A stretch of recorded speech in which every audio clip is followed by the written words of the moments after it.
అందరికీ పోలాల అమావాస్య శుభాకాంక్షలు. ఓం శ్రీ మాత్రే నమః. అమ్మవారి దయ అందరి మీద ఉండాలి అని మనస్ఫూర్తిగా కోరుకుంటున్నాను. ఆది పరాశక్తివే శ్రీ దుర్గా భవానీ జననీ ప్రణమామ్యహం.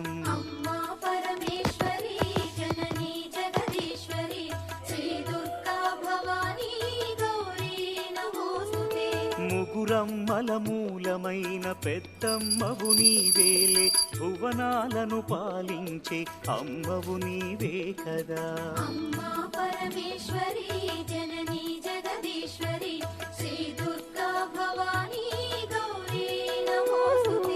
ఉదయ భాస్కర కిరణం నీ పదముల కొలువగా, నీ ముంగిట నిలచెను అమ్మాయిక మేలుకు.